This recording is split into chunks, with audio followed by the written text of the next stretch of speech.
राजू, जिसके पिता का देहांत बचपन में ही हो गया था, वो अपनी माँ सरला के साथ रहता था। राजू, जिसके पास ऑटो के किराए के भी पैसे नहीं थे, वो बड़ा अफसर बनने का सपना देखता था। राजू बेटा, मन लगाकर पढ़ाई कर। एक दिन तू जरूर बड़ा अफसर बनेगा और अपने बाबा के अधूरे सपने को पूरा करेगा। हाँ माँ, मैं आईएएस अफसर बनूंगा और सबकी मदद करूंगा और तुझे बड़े बंगले में रखूंगा।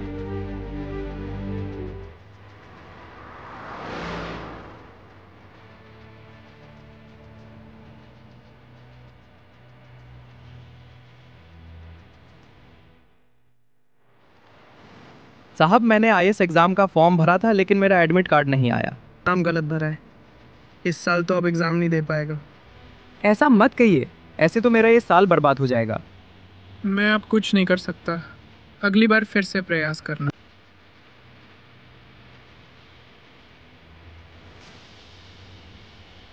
माँ, सब खत्म हो गया। मेरी एक गलती ने साल बर्बाद कर दिया। राजू, हमारी जिंदगी में कठिनाइयाँ हमें हराने के लिए नहीं आती, हमें कुछ नया सिखाने के लिए आती है। बेटा, तो फिर से प्रयास कर।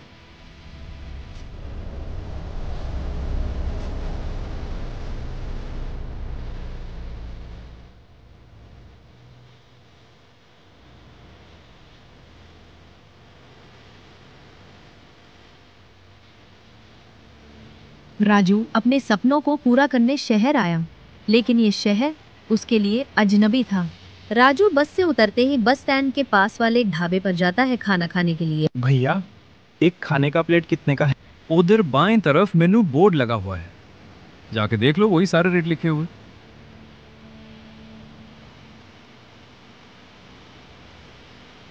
पाव भाजी 50, इडली 60, डोसा 100। भैया, ये खाना बेच रहे हो आप या सोना चांदी? लेना है तो लीजिए, नहीं तो यहाँ से चलते बनिए।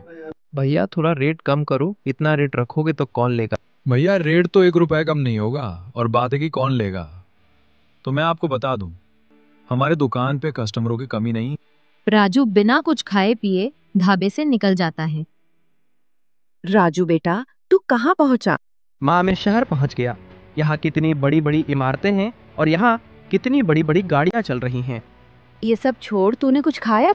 कहाँ माँ, यहाँ का खाना तो सोने से भी महंगा है। हमारे गांव में जहाँ 50 रुपए में भरपेट खाना मिलता है, वहीं यहाँ 100 रुपए देकर भी भरपेट खाना नहीं मिल रहा है।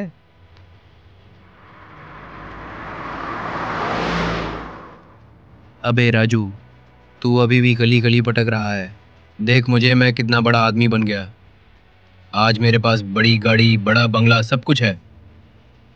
तू भी अगर मेरे साथ काम करेगा तो तेरे पास भी ये सब कुछ होगा। माँ, मैं आपको बाद में कॉल करता हूँ। हाँ, अब बोल मोंटी, क्या कह रहा था तू? तू बहरा है क्या? मैं कब से चिल्ला रहा हूँ, तुझे सुनाई नहीं दे रहा? वो मैं अपनी माँ से बात करने में व्यस्त था, इसलिए तूने जो कहा वो मैं नहीं सुन पाया। मैं कह रहा था कि तू कल जहाँ था आज भी वही है। मुझे देख, मैं कितना बड़ा आदमी बन गया हूँ। अगर तू चाहे तो तू मेरे साथ काम कर सकता है, और तू भी मेरे जैसा बड़ा आदमी बन सकता है। ज़्यादा सोच मत, किस्मत ये मौका सभी को नहीं देती। बड़ा किस्मत वाला है जो तेरे पास मैं खुद चल के आया हूँ। नहीं तो कितने लोग मेरे अपॉइंटमेंट के लिए कई महीनों तक इंतज़ार करते हैं। अब आगे तेरी मर्जी, तू चाहे तो मेरे साथ काम कर सकता है। भगवान एक रास्ता बंद करते हैं तो दूसरा रास्ता खोल देते हैं। मुझे ज़्यादा नहीं सोचना चाहिए, इसको हाँ कर देना चाहिए। किस्मत बार बार लौट कर नहीं आती। राजू मोंटी के साथ काम करने के लिए मान जाता है, जबकि मोंटी मतलबी था। वो अपने अलावा और किसी के बारे में नहीं सोचता था। मोंटी ने राजू को गोडाउन का प्रमुख वर्कर नियुक्त किया। मैं राजू को जिस मकसद को पूरा करने के लिए लाया हूँ, उसे मुझे पूरा करना चाहिए। मोंटी अगले दिन ही गोडाउन के मालिक को उनके कैबिन में ना पाकर पैसे चुरा लेता है और चोरी के इल्जाम में राजू को फंसा देता है।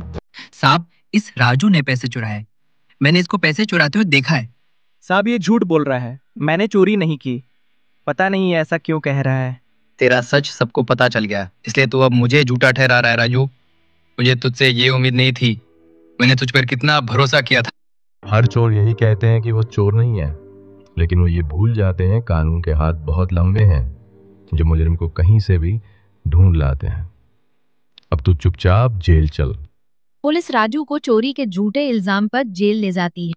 साहब, मैंने कुछ नहीं किया, मैं निर्दोष हूँ। मैं वहां सिर्फ नौकरी के लिए गया था। साहब, मोंटी ने मुझ पर झूठा चोरी का आरोप लगाया है। राजू हार नहीं मानता है। वो लॉ की पढ़ाई करके खुद का केस खुद लड़ने का निश्चय करता है और मोंटी जैसे अत्याचारी जो खुद के स्वार्थ को पूरा करने के लिए गरीबों पर अत्याचार करते हैं, उन्हें सजा दिलाने का निश्चय करता है। जाने दे, तुझसे नहीं होने वाला। तू फालतू मेहनत कर रहा है। तुझसे बड़े बड़े विद्वान बैठे हैं। जब वो कुछ ना कर सके तो तू क्या कर लेगा? लेकिन राजू कहाँ किसी की बात सुनने वाला था। वो केवल अपनी पढ़ाई में ध्यान देता।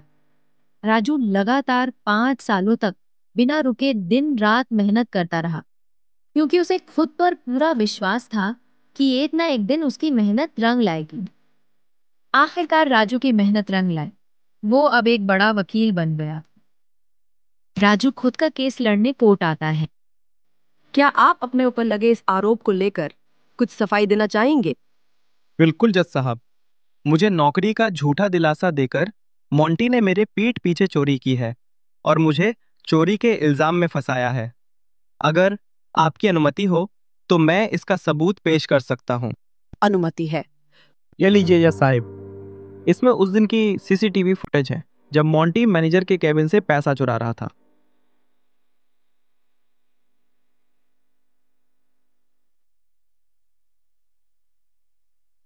कोर्ट राजू को रिहा करती है। कोर्ट अपनी इस गलती के लिए राजू से माफी मांगती है और राजू को कोर्ट हर्जाना भरने का फैसला करती है। कोर्ट राजू को इसके हर्जाने के रूप में सुप्रीम कोर्ट का वकील नियुक्त करती है और कोर्ट राजू को शहर में एक घर, गाड़ी और सुरक्षा प्रदान करती है। कोर्ट पुलिस को आदेश देती है कि उस पुलिस वाले को कोर्ट के सामने हाजिर किया जाए जिसने राजू को बिना पूछताछ के गिरफ्तार किया था। कोर्ट आपको राजू को बिना पूछताछ के गिरफ्तार करने के लिए आपको 1 महीने के लिए सस्पेंड करती है, लेकिन उससे पहले आपको आदेश देती है कि आप राजू के साथ जाकर मोंटी को पकड़कर जल्द से जल्द जेल में डालें।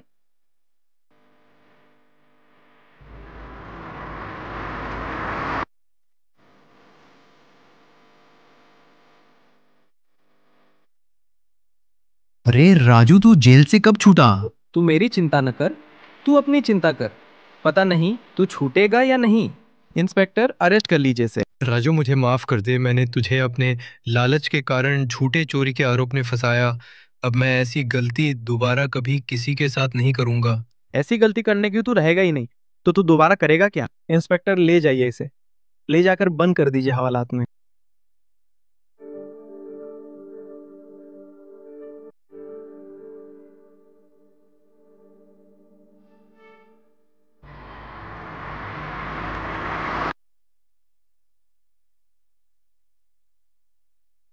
माँ, ओ माँ, कहाँ है तू? देख, तेरा बेटा राजू आया है माँ।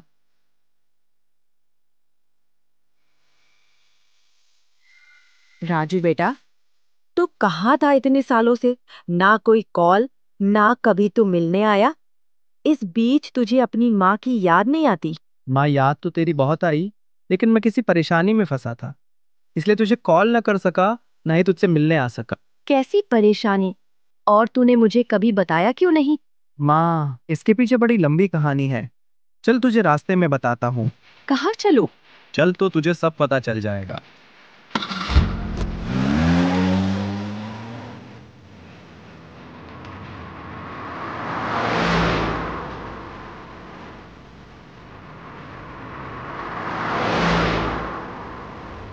बेटा, तू मुझे किसी परेशानी के बारे में बता रहा था। हाँ माँ, जब मैं शहर गया था तब मुझे वहाँ मेरा दोस्त मोंटी मिला था।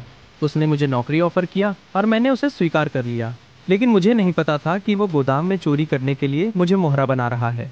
उसने मैनेजर के कैबिन से पैसे चुरा लिए और मुझे फंसा दिया, जिसके कारण मुझे 5 साल की जेल हुई। लेकिन मैंने हार नहीं मानी। मैंने अपनी मेहनत से लॉ की पढ़ाई की और खुद का केस खुद लड़ा। और मोंटी को जेल में डाला। बस यही कारण था कि मैं आपसे ना मिल सका, नहीं आपको कॉल कर सका। इतना सब कुछ हो गया, तूने मुझे यह सब बताना सही नहीं समझा। जो हो गया सो हो गया, छोड़ो उसे, चलो हमारा घर आ गया। बेटा, यह किसका घर है? माँ, ये हमारा घर है। जब मैं केस जीत गया तो कोर्ट ने अपनी गलती को मानते हुए मुझे ये घर, गाड़ी और सुरक्षा प्रदान की।